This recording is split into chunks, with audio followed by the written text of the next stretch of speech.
Puji nama Tuhan, salam sejahtera bagi kita semua di dalam kasih dan kuasa Tuhan Yesus Kristus.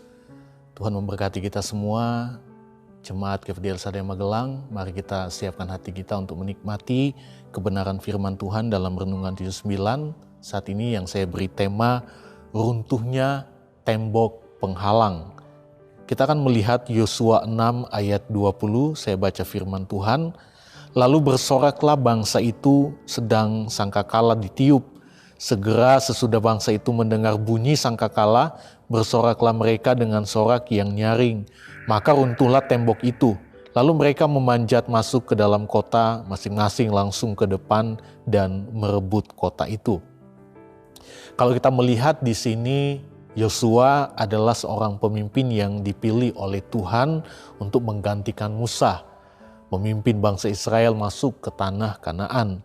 Namun untuk bisa sampai ke tanah Kanaan, Yosua dan bangsa Israel harus menaklukkan kota Yeriko.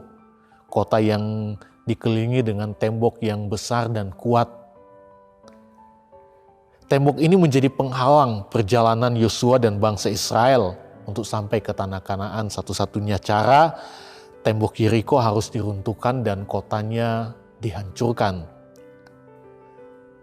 Peristiwa ini menjadi pelajaran penting dalam perjalanan umat Tuhan di hari-hari ini. Kita sering dihadapkan dengan tantangan yang sama seperti tembok yang besar dan kuat.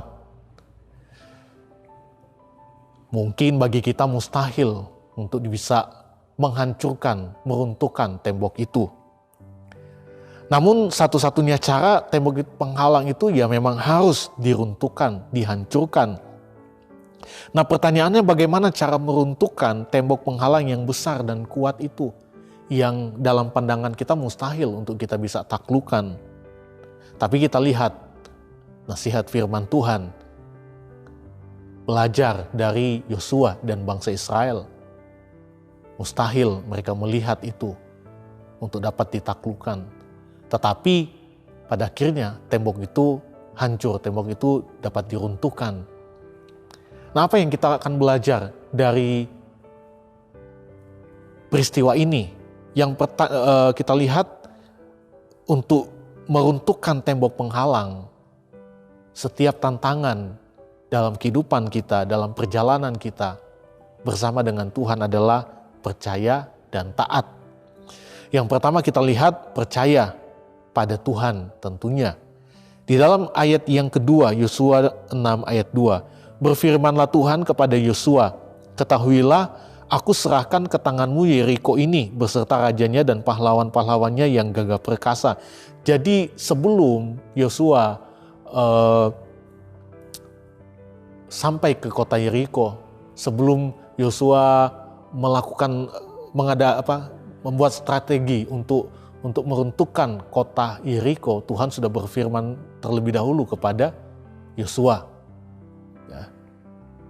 Di mana ini yang menjadi janji Tuhan kepada Yosua, bahwa Tuhan sudah menyerahkan ke tangan Yosua Yeriko, kota Yeriko beserta dengan rajanya dan pahlawan-pahlawannya yang gagah perkasa. Jadi bukan hanya dikelilingi tembok yang sangat besar dan kuat, tetapi di dalamnya ada pahlawan-pahlawan yang gagah perkasa.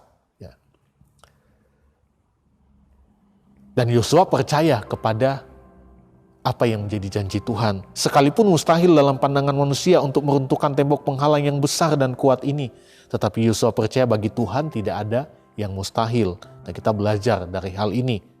Sama seperti Yosua percaya kepada perkataan Tuhan, setiap kita pun harus percaya pada firman Tuhan, yang adalah perkataan Tuhan sendiri. Kita harus yakin kita punya Tuhan yang besar, Tuhan yang lebih besar dari setiap tembok penghalang dalam perjalanan kehidupan kita.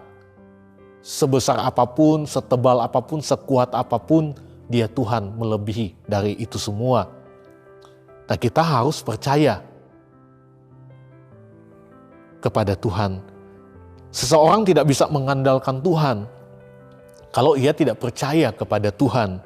Orang yang mengandalkan Tuhan adalah tanda orang yang percaya kepadanya. Jadi kita akan terlihat sebagai orang-orang yang mengandalkan Tuhan, akan terlihat sebagai orang-orang yang mengandalkan Tuhan di saat kita percaya kepada Tuhan. Dengan tidak rasa ragu, dengan tidak khawatir. Kita percaya bahwa Tuhan melebihi segala-galanya yang kita hadapi di dalam dunia ini. Dan orang yang percaya kepadanya pasti akan melihat dan menikmati kemenangan. Yosua dan bangsa Israel menikmati kemenangan, kita pun akan mengalami hal yang sama. Nah, yang kedua adalah kita taat pada perintahnya. Ya. Jadi kita tidak hanya percaya tidaklah cukup, karena jika kita benar-benar percaya bahwa Ia menyertai kita, maka kita harus taat pada perintahnya. Jadi tidak sampai hanya kepada percaya. Ketaatan kita pada perintahnya adalah sikap dari tindakan iman.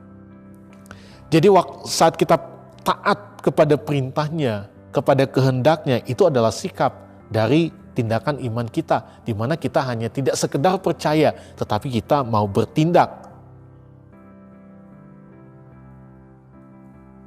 dengan mengikuti setiap perintah Tuhan. Tembok Yeriko yang besar dan kuat, tembok yang menjadi penghalang perjalanan bangsa Israel, akhirnya runtuh dan kotanya dihancurkan. Kemenangan ini terjadi sekali lagi karena Yosua percaya dan taat kepada Tuhan. Dan hal itulah yang menghadirkan kuasa Allah yang dahsyat, yang mampu meruntuhkan tembok Yeriko. Apa tembok penghalang kita? Setebal dan sekuat apa tembok yang menghalangi perjalanan kita? Percayalah dan taat kepada Tuhan, karena hanya dengan kuasa-Nya setiap tembok penghalang akan diruntuhkan. Tuhan Yesus memberkati kita semua. Mari sama-sama kita akan berdoa. Terima kasih Tuhan buat kebaikan dan anugerah-Mu yang boleh kami terima, kami nikmati sampai hari ini. Terima kasih buat firman-Mu yang mengajarkan kami bagaimana kami dapat meruntuhkan setiap tembok penghalang, setiap tantangan, seberat apapun itu, sebesar sekuat apapun itu, kami percaya Engkau melebihi dari semuanya itu. Kami pun mau melakukan setiap apa yang menjadi perintah-Mu, sebab itu menjadi tanda dari tindakan iman kami kepadamu, di mana kami taat kepada setiap apa yang menjadi kehendak Tuhan. Terima kasih Tuhan Yesus. Terima kasih Bapa yang baik, terima kasih buat firman-Mu. Kiranya seluruh bumi bersorak-sorai bagi Engkau ya Allah, bermazmur tentang kemuliaan nama-Mu, memuliakan-Mu dengan puji-pujian.